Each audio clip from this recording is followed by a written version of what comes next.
Hello guys, welcome to our channel study point. तो आज हम पढ़ने वाले मैथ चैप्टर 1 क्लास 10 का दूसरा पार्ट। तो दूसरे पार्ट में जो हम सबसे पहले क्वेश्चन करने वाले हैं वो है, उसमें कह रहा है कि so that the every positive even integer is of the form 2q and the every positive odd integer is of the form 2q + 1 where q is some integer. तो इसको करते हैं हम मानते हैं कि let a B any positive integer. हमने a को क्या मान लिया, वो पॉजिटिव इंटीजर जिसकी वो बात कर रहा है। और यहाँ से हम फिर क्या करते हैं, and b is equal to 2। B को हम क्या मान लेते हैं, 2। ठीक है, बी को हम 2 मान लेते हैं। आपको ये याद रखना है कि जो भी ये फॉर्म बोलेगा 2q + 1, इसमें जो पहला डिजिट होता है, न्यूमेरिकल वैल्यू जो होती है, उसी को हम b मानते हैं। अगर यहाँ पे 3 होता तो हमारा b क्या होता है, 3। अगर ये 4 होता तो यहाँ पे b क्या हो जाता, हमारा 4 हो जाता है। देन बाय यूक्लिड एल्गोरिदम, अब हम इसमें क्या करेंगे, यूक्लिड का एल्गोरिदम लगाएंगे। अब जब हम यूक्लिड का एल्गोरिदम इसमें लगाएंगे तो हमें पता है कि a इज इक्वल टू क्या हो जाएगा, 2q + r। ऐसा क्यों होगा, ये यूक्लिड का एल्गोरिदम है। ठीक है, जैसे मैं एक एग्जांपल देके आपको साइड में बताता हूँ कि अगर हम 2 को किसी नंबर से डिवाइड करते हैं, माना हमने 2 से डिवाइड किया है, तो डिवाइड करने के बाद कुछ नंबर आएगा कि जो क्वोशंट होता है हमारा, और कुछ रिमाइंडर आएगा। जो उस क्वोशंट को हमने मान लिया है q, और जो रिमाइंडर है उसको हमने क्या माना है, r माना है। तो ये पता चल गया आपको। तो a = 2q + r for some integer, किसी इंटीजर के लिए। अब हमारा q जो होगा, आपको पता है क्वोशंट जो होगा वो हमेशा 0 से क्या होगा, बड़ा ही होगा या उसके बराबर हो जाएगा। एंड r रिमाइंडर, और रिमाइंडर जो होगा आपको याद होगा, रिमाइंडर कभी भी जो डिविजर होता है उसके इक्वल नहीं होता, या तो उससे छोटा होता है या छोटा ही होता है, या 0 हो सकता है, लेकिन उसके बराबर नहीं हो सकता। तो r हमारा क्या होगा यहाँ पे, या तो 0 होगा या फिर r = 1 होगा। इन दोनों के अलावा रिमाइंडर हमारा कुछ और नहीं हो सकता। तो यहाँ हम लिख भी लेते हैं, because r is equal to 0 is equal and less than r and r is less than 2। तो रिमाइंडर हमारा जो होगा वो हमेशा 2 से कम होगा। तो हमारा a कितना हो जाएगा, यहाँ 2q हो जाएगा, और a कितना हो जाएगा, 2q + 1 हो जाएगा। क्योंकि 2 ही केस बनते हैं हमारे रिमाइंडर में, एक जब r 0 हो और एक जब r 1 हो। तो हमने दोनों केसों को यहाँ पे लिख लिया। पहला a = 2q और a = 2q + 1। हम आगे करते हैं। हमें पता है if a is of the form 2q then a is even integer. अगर a 2q के फॉर्म में होगा तो a हमेशा क्या होगा, इवन होगा। कुछ भी हम एग्जांपल ले लेते हैं, मानते हैं हम कि q क्या है, 2 है, तो 2 × 2 4। अगर हम मानते हैं q 6 है, 6 × 2 12। अगर हम मानते हैं कि q क्या है, 8 है, 8 × 2 16। अगर हम मानते हैं कि q 100 है, तो 2 × 100 ये क्या हो जाएगा, 200। तो आपने देखा कि अगर हमारा q कुछ भी हो, q की वैल्यू हम कुछ भी रख दें, हमारा इंटीजर जो आएगा वो हमेशा किस फॉर्म में आएगा, वो इवन ही आएगा। तो आगे लिख लेते हैं हम, if a is of the form 2q then a is even integer. Also a positive integer can be either even और odd, या तो even होगा या फिर odd होगा। therefore any positive odd integer is of the form 2q + 1, और हम अगर इवन में 1 ऐड कर देते हैं तो वो नंबर क्या हो जाता है, ऑड हो जाता है। इसीलिए हमने 2q + 1 को यहाँ पे ऑड में काउंट किया है। तो उम्मीद है ये क्वेश्चन आपको समझ आ गया होगा। इस टाइप का एक और क्वेश्चन मैं भी आपको समझा देता हूँ ताकि आपको क्लियर हो जाए पूरी तरह से। तो इस टाइप का एक और क्वेश्चन ले रहे हैं हम। ये क्वेश्चन है, so that any positive odd integer is of the form 6q + 1 और 6q + 3 और 6q + 5 where q is some integer.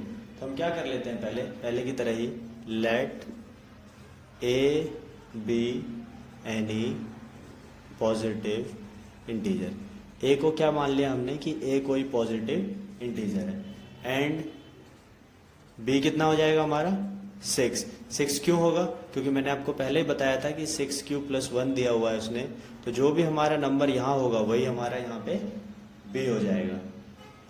तो इसके बाद हम लिखेंगे बाय यूक्लिड डिवीजन एल्गोरिदम ये हमारा क्या हो जाएगा, BQ + R, जिसमें कि R क्या होगा, 0 से बड़ा होगा या इक्वल होगा और 6 से छोटा होगा। बताया था मैंने आपको, ये 6 यहाँ पे आएगा, या फिर अभी आप 6 नहीं लिखो, अभी आप B लिख लो, 6 नीचे लिखेंगे। फिर A = B की जगह 6q + R, जो कि फिर से सेम, और B की जगह इस बार क्या लिख देंगे 6। आपको ये बात समझना जरूरी है कि रिमाइंडर हमेशा 6 से छोटा ही होता है। जो नंबर किसी नंबर को डिवाइड करता है, रिमाइंडर उसके इक्वल कभी नहीं होता, उससे छोटा होता है। तो यहाँ से हमारा Q जो होगा वो किसके, 0 के बराबर या उससे छोटा होगा, एंड R क्या क्या हो सकता है, जैसे पहले किया था हमने, R 0 हो सकता है, 1 हो सकता है, 2 हो सकता है, 3 हो सकता है, 4 हो सकता है, एंड 5 हो सकता है, लेकिन 6 नहीं हो सकता है। तो आगे करते हैं हम इसमें, इफ A इज, या लिखते हैं if A may be of the form 6q + 1 6q + 2 6q + 3 6q + 4 6q + 5, क्योंकि रिमाइंडर हमारे 5 तक है तो हमने सारे केसों को लिख लिया है कि A क्या हो सकता है, इनमें से कुछ भी हो सकता है। अब मैंने जितना आपको करवाया था आप वो नोट कर लो, उसके आगे करवाता हूँ मैं। अब यहाँ से देखते हैं, अगर हम इफ A इज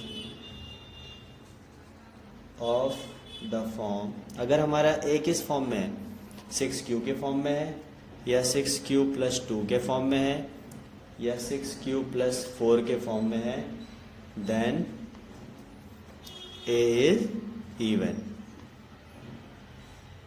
अगर हमारा A किस फॉर्म में है, 6q + 2 6q + 4, देन A हमारा क्या हो जाएगा, इवन हो जाएगा। कैसे, ये मैं आपको अभी प्रूफ कर देता हूँ।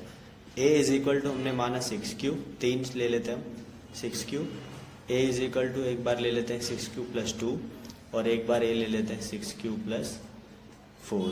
अगर आप ध्यान से देखो A, तो यहाँ से हमने 2 कॉमन ले लिया है, तो ये कितना बचेगा, 3q बचेगा। अब हमने क्या करते हैं, 3q को हम क्या मान लेते हैं, n मान लेते हैं, तो A कितना आ जाएगा, यहाँ से A आ जाएगा 2n। ऐसे ही A = 2 कॉमन ले लेते हैं, तो यहाँ बचेगा 3q + 1, और 3q को हमने क्या मान लिया, 3q + 1 को हमने मान लिया m, तो ये कितना हो जाएगा, A = 2m। ऐसे इसमें A 2 कॉमन ले लिया, तो ये कितना आएगा, 3q + 2। इस बार हमने क्या किया, 3q + 2 को क्या मान लिया है, आप कुछ भी मान सकते हो, p मान लेते हैं, तो ये कितना हो जाएगा, A = 2p। तो जैसा कि आप देख पा रहे होंगे, सब में क्लियरली ये देखा जा सकता है कि इन सब का फैक्टर क्या है, 2 है, इन सब का ही फैक्टर 2 है। इसको लिख भी लेते हैं हम, in above we can clearly see that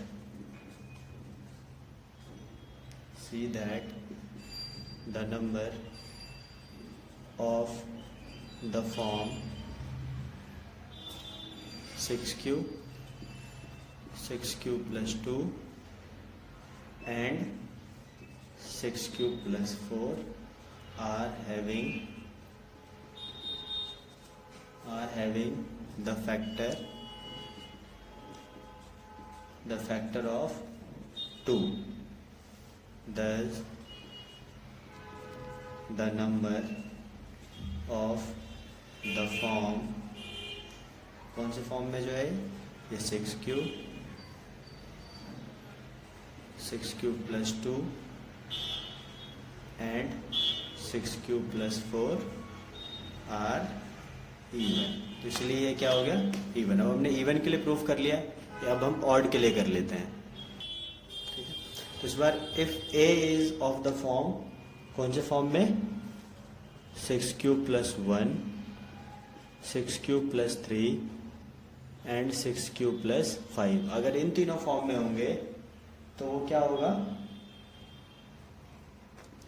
then a is an odd. ये क्या होगा, ऑड हो जाएगा. कैसे, ये अभी प्रूफ कर देता हूँ आपको. फिर से हम अलग अलग करते हैं तीनों को. पहले के लिए हमने लिखा a is equal to 6q plus 1.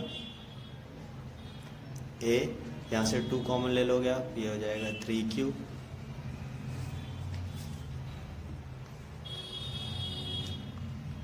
एक सेकेंड. तो 3q ले लिया हमने 6q से अलग करके, और यहाँ 1. और हम क्या करते हैं, हम 3q को क्या मान लेते हैं, n मान लेते हैं. तो क्या बनेगा, ये a is equal to 2n plus का 1.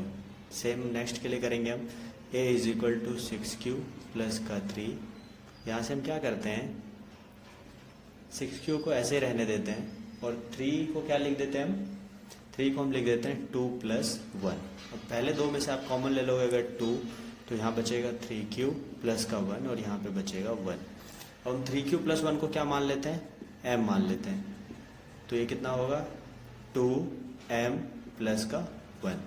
नेक्स्ट लास्ट पे जाते हैं, 6q प्लस का 5, जो कि है a इज इक्वल टू, तो a is equal to 6q plus का 5. तो यहाँ से a 6q, और 5 को फिर से हम क्या करते हैं, नंबर में ऐड कर लेते हैं 4 प्लस 1 में. तो यहाँ से आप कॉमन ले लोगे अगर 2, तो यहाँ से बचेगा 3q प्लस का 2, और यहाँ पे बचेगा 1. इस बार भी हम 3q प्लस 2 को क्या मान लेते हैं, p मान लेते हैं. तो ये बचेगा 2p प्लस का 1. अब देखो सब में 1 1 1 ऐड हो रहा है, और हमें पता है, वी नो दैट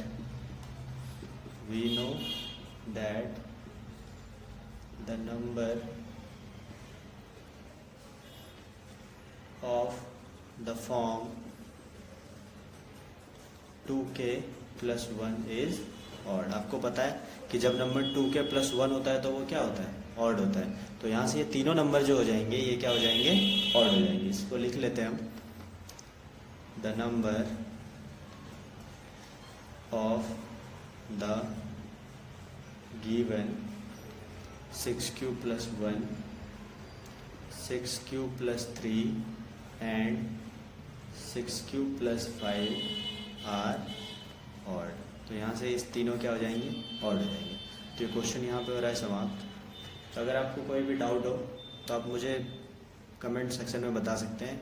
अगर आपको इंग्लिश में ना समझ आई हो, हिंदी में मैं आपको पढ़ा दूंगा. आप मुझे कमेंट में बता दें या इंस्टा पे DM कर दें.